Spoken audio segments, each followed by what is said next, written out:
మరాఠా మహారాజ్ ఛత్రపతి సంభాజీ జీవిత కథ ఆధారంగా రూపొందించిన చిత్రం 'చావా'.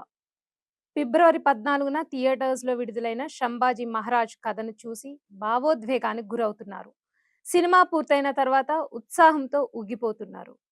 సంభాజీ మహారాజ్ కథను గొప్పగా తెరకెక్కించి కన్నీళ్లు పెట్టించారని ప్రేక్షకులు భావోద్వేగంతో చెప్తున్న వీడియోలు ట్విట్టర్, ఇన్‌స్టా తదితర మాధ్యమాల్లో వైరల్ అవుతున్నాయి. అయితే సినిమాలో చూపించినట్లే సంభాజీ మహారాజ్ చరిత్రలోనూ ఉన్నారా? చరిత్ర పుస్తకాల్లో సంభాజీ గురించి ఏం ఉంది? హిందూ రాజ్య స్థాపన తన ధ్యేయమైతే మైసూర్ సంస్థానం మీద ఎందుకు దాడి చేశాడు? సంభాజీ రాజే 1657 మే 14న మహారాష్ట్రలోని పూణే నుంచి 50 కిలోమీటర్ల దూరంలో ఉన్న పురందర్ కోటలో జన్మించాడు. ఛత్రపతి శివాజీ మహారాజ్ మరియు ఆయన మొదటి భార్య సాయిబాయి దంపతుల కుమారుడు సంభాజీ రాజే. సంభాజీకి 2 ఏళ్ల వయసులో ఉన్నప్పుడు ఆయన తల్లి చనిపోయింది మరియు ఆయన్ను ఆయన అమ్మమ్మ శివాజీ తల్లి జిజియాబాయి పెంచింది. సంభాజీ విద్య కోసం శివాజీ మహారాజ్ చాలా మంది పండితులను నియమించుకున్నారు. చావా అని కూడా పిలువబడే సంభాజీకి తన అపారమైన ప్రతిభ కారణంగా సంస్కృతంపై బలమైన పట్టు ఉంది. ఛత్రపతి శివాజీ మహారాజ్ ఇద్దరు కుమారుల్లో సంభాజీ పెద్దవాడు. శివాజీకి 8 పెళ్లిళ్లు జరిగినప్పటికీ ఈ 8 వివాహాల నుండి ఆయనకు 6 కుమార్తెలు, 2 కుమారులు ఉన్నారు. పెద్ద కుమారుడు సంభాజీ, చిన్న కుమారుడు రాజారాం. ఇద్దరి మధ్య వయస్సు తేడా దాదాపు 13 సంవత్సరాలు. విశ్వాస్ పాటిల్ రాసిన మహాసామ్రాట్ పుస్తకం మరియు కమల్ గోఖలే రాసిన శివపుత్ర సంభాజీ పుస్తకం సంభాజీ మహారాజ్ తరువాతి జీవితాన్ని ప్రస్తావిస్తాయి. 1674లో శివాజీ మహారాజ్ పట్టాభిషేకం చేసినప్పుడు సంభాజీ అతని వారసుడు అవుతాడని భావించారు. అయితే ఈ కాలంలో చావా గురించి అనేక పుకార్లు ప్రముఖంగా వచ్చాయి. ఈ వార్తల్లో కొన్ని అతని చెడు ప్రవర్తనకు సంబంధించినవి. అది మాత్రమే కాదు, సంభాజీ తిరుగుబాటు అనే ఆరోపణ కూడా బలపడడం ప్రారంభమైంది. ఈ వార్త వ్యాప్తి చేయడం వెనుక సంభాజీ సవతి తల్లి సోయరాబాయి హస్తముందని, ఆమె కుమారుడు రాజారాంను శివాజీ వారసుడుగా ప్రకటించాలని ఆమె కోరుకున్నారని చెప్పబడింది. 1674లోని సంభాజీ అతిపెద్ద మద్దతుదారుల్లో ఒకరైన జిజియాబాయి మరణించారు. దీని కారణంగా సంభాజీ అసౌకర్య పరిస్థితికి చేరుకున్నారు. జేఎల్ మెహతా రాసిన advanced study in the history of modern India పుస్తక ప్రకారం శివాజీ మహారాజ్ సంభాజీకి అద్భుతమైన శిక్షణ ఇచ్చారని తెలుస్తోంది. ఈ విధంగా అతను మంచి సైనికుడయ్యాడు. కానీ కొన్ని కారణాల వల్ల అతని ప్రవర్తన గురించి ప్రతికూల వార్తలు వ్యాపించడం ప్రారంభమయ్యాయి. చివరకు ఈ వార్తల దృష్ట్యా ఛత్రపతి శివాజీ మహారాజ్ 1678లో పన్హాలా కోటలో సంభాజీని నిఘాలో ఉంచారు.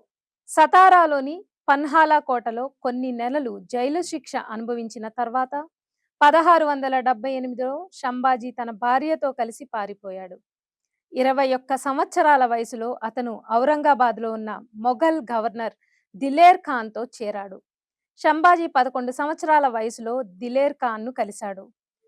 అలాంటి పరిస్థితిలో మరాఠా సామ్రాజ్యంలో సంభాజీ స్థానం, నైపుణ్యాల గురించి దిలేర్ ఖాన్కు బాగా తెలుసు. సంభాజీ మొఘలులతో దాదాపు 1 సంవత్సరం పాటు పనిచేశాడని చెబుతారు. అయితే ఈ సమయంలో సంభాజీ మొఘలులు క్రూరమైన వైఖరిని ఇష్టపడని సమయం వచ్చింది మరియు అతను దిలేర్ ఖాన్ను విడిచిపెట్టాలని నిర్ణయించుకున్నాడు.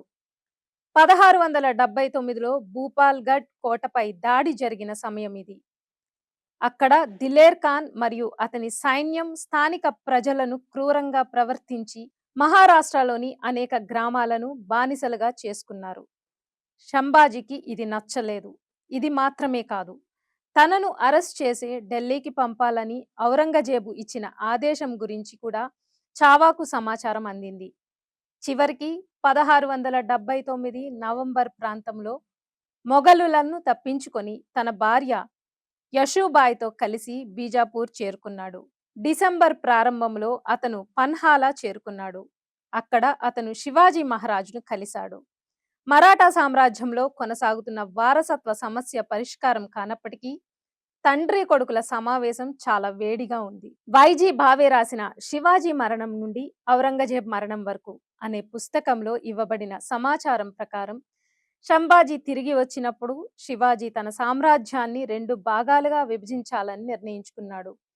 శివాజీ గెలిచిన కర్ణాటక ప్రాంతాలను శంభాజీకి మరియు నిజమైన మరాఠా సామ్రాజ్యాన్ని రాజారాంకు అప్పగించడం గురించి చర్చలు జరిగాయి. రాజారాం పరిపాలించలేనంత వరకు శివాజీకి 8 మంది సన్నిహితుల మండలి ఈ సామ్రాజ్యాన్ని చూసుకోవాల్సి వచ్చింది. మరాఠా సామ్రాజ్యం రాజారాంకు అనుకూలంగా ఉందని శంభాజీ తన తండ్రి నిర్ణయాన్ని వ్యతిరేకించలేదు. అయితే శంభాజీ చెడు ప్రవర్తనకు సంబంధించిన వార్తలు మళ్లీ వ్యాపించడం ప్రారంభమయ్యాయి. ఫలితంగా ఆయన మళ్లీ పన్హాలా కోటలో ఖైదు చేయబడ్డారు. ఛత్రపతి శివాజీ మహారాజ్ ఏప్రిల్ 3, 1680న మరణించారు. ఆయన ఎవ్వర్నీ వారసుడని నియమించలేదు లేదా వీలునామా కూడా రాయలేదు.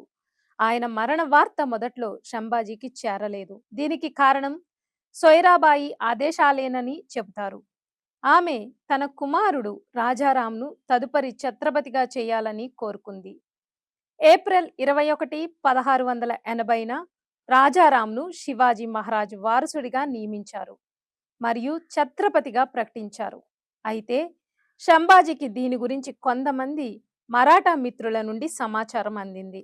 సమాచారం అందుకున్న తర్వాత 22 ఏళ్ల శంభాజీ కోట ప్రధాన గార్డును చంపి పన్హాలా కోటను తన అధీనంలోకి తీసుకున్నాడు. కోట సైనికులు కూడా శంభాజీ ఆదేశాలను పాటించడం ప్రారంభించారు. చివరికి జూన్ 18, 1680న శంభాజీ తన సైన్యంతో కలిసి రాయ్గఢ్ కోటను తన అధీనంలోకి తీసుకున్నాడు. చావా అధికారికంగా జూలై 20, 1680న ఛత్రపతిగా సింహాసనాన్ని అధిష్ఠించాడు.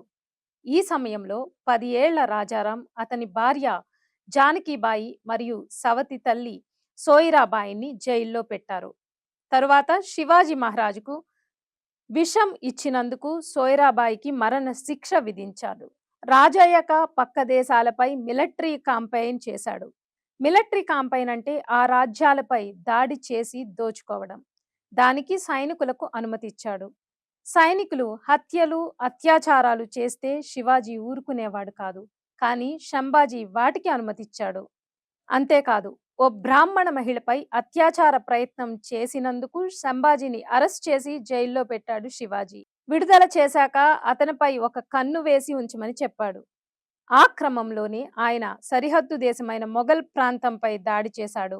ఒక్క మొఘలులతోనే కాదు, జంజీరాకి చెందిన సిద్దిలతో, గోవాను పాలిస్తున్న పోర్చుగీసు వారితోనూ కయ్యానికి కాలు దువ్వాడు. వాళ్ల నుంచి ప్రమాదం పొంచి ఉండడంతో ఆధునిక ఆయుధాలు, మందుగుండు సామాగ్రి కోసం బ్రిటిష్ వాళ్లతో 1684లో ఒప్పందం చేసుకున్నాడు. చిక్కదేవరాజా వడియార్ పాలిస్తున్న మైసూర్ని అధీనంలోకి తీసుకోవడానికి ప్రయత్నం చేశాడు. చిక్కదేవరాజా వడియార్ హిందూ రాజే అయినా ఆ సంస్థానంలో ఆర్థిక వనరులు ఎక్కువగా ఉండడంతో ఆ రాజ్యాన్ని ఆక్రమించాలని అనుకున్నాడు. వాయ్ మహాబలేశ్వర్ కారడవుల్లో జరిగిన యుద్ధంలో మొదటిసారి గెలిచాడు. కానీ ఆ యుద్ధంలో తన కమాండర్ ఇన్ చీఫ్ హంబీరావ్ మొహితే చనిపోయాడు. 1689లో సంగమేశ్వర్ దగ్గర తన 25 మంది కౌన్సిలర్లతో సహా మొఘల్స్కి పట్టుబడ్డాడు. బుర్హాంపూర్ దాడిలో హత్య, అత్యాచారం, దోపిడీ అనే అభియోగాలపై అతన్ని చిత్రహింసల పాలు చేసి ఆ తర్వాత తల నరికి చంపేశారు మొఘల్ పాలకులు. తన కోటలను ఇచ్చేయాలని, తాను దాచిన సంపద ఇచ్చేయాలని, మొఘల్ దర్బారులో ఉన్న వేగుల సమాచారం ఇవ్వాలని